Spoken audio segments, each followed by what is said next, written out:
And then, eventually it came back, and it was a super miracle. Miracle. Yo, Yeah. question. Wow. Not to sound like Chris here, but like, Yeah. when Sorry, did you sorry, know it came back? Yeah, when? I was in the hospital, and I was just sitting there. This nurse came in, and then all of a sudden, I was like, she was a good-looking woman, and then all of a sudden, I felt something, and I hadn't felt in like a year. Like, what's going on? The here? nurse. Wait a minute. Wait a minute. Guys, Nurse. guys, when I walked in, imagine that, like, I had so much confidence, and like behind the scenes, like, he has a nice woman in the back. Yeah, so, he does. Pause. Yeah, so Matt said, bro, like, this man moves a wheelchair like it's a fucking Ferrari, man. Yeah. It's like, this man, bro, like, He does have a very pretty girl, but he has a big booty Latina. Matt said we'll pull more girls than you sit down.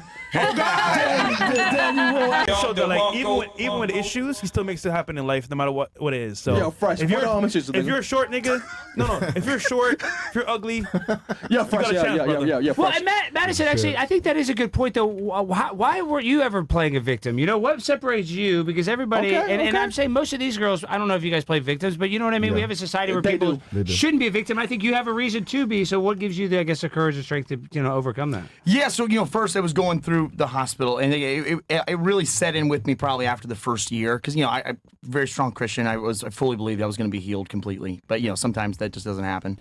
And after about a year in, I was like, wow, I really thought I'd be walking again by now. And it really started to set in.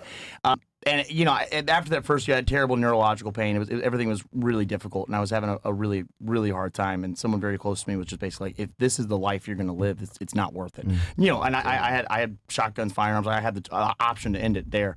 And anyways, I legitimately made a T-graph of like pros and cons of living or dying. And I made a decision on if I was going to live or die. And, it really came down to, you can be a miserable person in a wheelchair, or you can be a happy person that gets after it in a wheelchair. Either way, you're still in a wheelchair. One life can be great, one can't.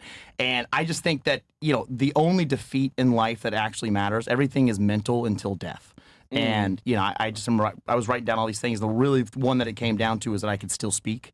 And I still had the opportunity to make a difference. It's all fresh. Yeah, and so I decided that I was just gonna go forward and live in spite of the wheelchair rather than just focus on that nonstop. Because always in the back of your mind, no matter how well life is going, that thought will always creep in of like, but imagine how much better it could be if you could walk. But imagine, and you just have to. Anybody who's going through anything hard, whether it's a breakup, financial, physical, whatever it is, you have to build a framework, because you literally have to police your mind. Anybody who says, well, you just need to be who you are and live your truth, that is an utter load of bull. It is terrible. Who you're created as someone who's weak, selfish, and just wants more for himself and doesn't want to make better for the rest of the world.